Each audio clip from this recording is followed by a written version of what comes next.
नमस्कार दोस्तों, आज हम आपको नाग पंचमी की कहानी सुनाते हैं। इसे ध्यान से सुनिएगा। एक साहूकार था, उसके 7 बेटे व 7 बहुएं थी। 6 के तो पीहर थे, 7वीं बहू के पीहर नहीं था। वह गर्भवती हुई, उसके पीहर तो था नहीं। जो घेवर आते उसे घेवर खाने की इच्छा हो रही थी, सो थोड़ा सा टुकड़ा पानी भरने गई, तब घर से ले गई। पेड़ के नीचे घेवर रख दिया। उसने सोचा पानी भरकर आराम से घेवर खाऊंगी। पानी भरकर घेवर लेने गई तो वहाँ घेवर नदारद था। पेड़ के पास एक बांबी थी, उसमें एक नागिन रहती थी, वह भी गर्भवती थी। घेवर देखकर नागिन की इच्छा भी उसे खाने की हुई। उसने घेवर खा लिया और सोचा साहूकार के बेटे की बहू अगर गाली निकालेगी तो उसे काट खाऊंगी, पर अगर कुछ नहीं कहेगी तो इसको पीहर वासा दूंगी। साहूकार के बेटे की बहू ने देखा घेवर नहीं है तो कहने लगी, बेचारी कोई मेरी जैसी होगी, सो खा गई होगी। कोई बात नहीं। नागिन बहुत खुश हुई। उसने अपने बेटों को सब बताकर कहा कि वो इंसान का रूप बनकर जाए और साहूकार के बेटे की बहू को लेकर आवे। नागिन के बच्चे इंसान का रूप बनाकर साहूकार के घर गए और साहूकार की पत्नी से कहा कि हमारी बहन को हम लेवाने आए हैं, सो भेजो। सास ने कहा, इतने दिन कहाँ थे, पहले तो कभी आए नहीं। नागिन के लड़के ने कहा, ब्याण जी, बाई भी हमें पहचानती नहीं। बाई जन्मी तब हम नानी के थे और शादी हुई तब हम परदेश कमाने गए थे। वे लड़के बहुत से गहना, कपड़ा और मिठाई अपनी बहन के सास के व जिठानियों के लिए ले गए थे। सास बहुत प्रसन्न थी। सास ने बहू को भेज दिया। बांबी के पास पहुंचकर लड़कों ने कहा, बहन, हम सांप हैं। तुम्हारा घेवर हमारी माँ ने ही खाया था। उसने तुम्हें अपनी लड़की माना है, इस नाते तुम हमारी बहन हुई हो।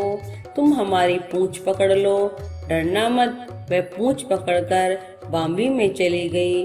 वहाँ उन्होंने उसे बहुत सुख और आराम से रखा। वहीं उसने लड़के को जन्म दिया। जब उसका लड़का थोड़ा बड़ा हुआ तब की बात है, पड़ोसन ने साहूकार के बेटे की बहू को सिखा दिया कि अगर तू मेरी माँ की इतनी ही लाडली है तो तू मेरी माँ से कहना कि आज तो सांपों को दूध मैं ही पिलाऊंगी। पड़ोसन का ताना उसे सहन नहीं हुआ। वह माँ से जिद करके सांपों का दूध ठंडा करने लगी। अभी दूध ठंडा भी नहीं हुआ था कि उसके लड़के ने घंटी बजा दी। घंटी सुनते ही छोटे बड़े सांप दूध पीने दौड़ पड़े।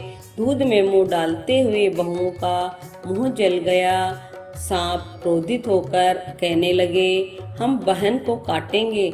माँ ने कहा, इसे मत काटो, यह तुम्हें आशीष देगी। साहूकार के बेटे की बहू बोली, जियो मारा नाग नागिनी, जियो मारा खांड्या बांड्या वीर, वीर उठावे दिखणी रो चीर, चीर तो फाट पड़े, खांड्या बांड्या वीर जीवता रहे।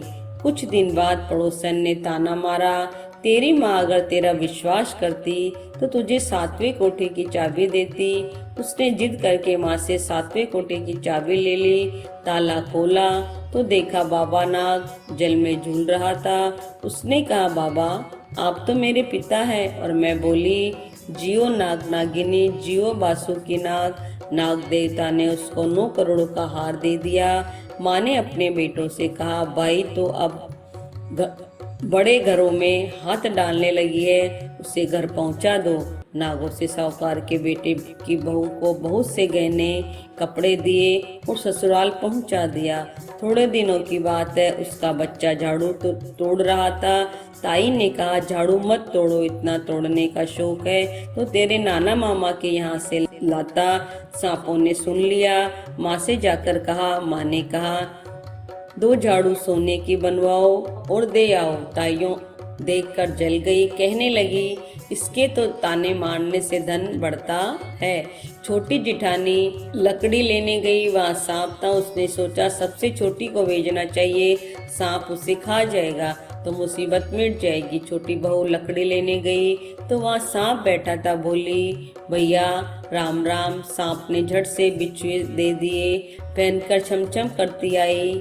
जिठानियाँ देखकर जल गई। उन्होंने उसके पति को दुकान से आया तब सिखा दिया कि तेरी बहू की सांप बिच्छुओं से दोस्ती है। साहूकार का बेटा अपनी बहू से रात को कहने लगा, सच सच बता, सांप बिच्छू तेरे क्या लगते हैं? तो तुझे काट खाने के बजाय गहने देते हैं। बहू ने कहा, वो तो मेरे भाई भतीजे लगते हैं। फिर उसने सारी बात अपने पति को बताई। पति ने कहा, तो क्या तेरे भाई भतीजे तुम्हें ही बुलाते हैं, हमें तो बुलाते नहीं।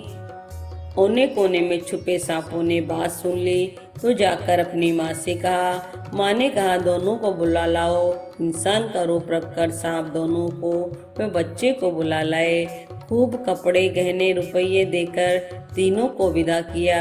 जैसा पीहरवास का सुख बहू को मिला वैसा भगवान सबको दे। आपको ये कहानी कैसी लगी? इसे लाइक कीजिए और चैनल को सब्सक्राइब कीजिए। जय जय श्री राधे।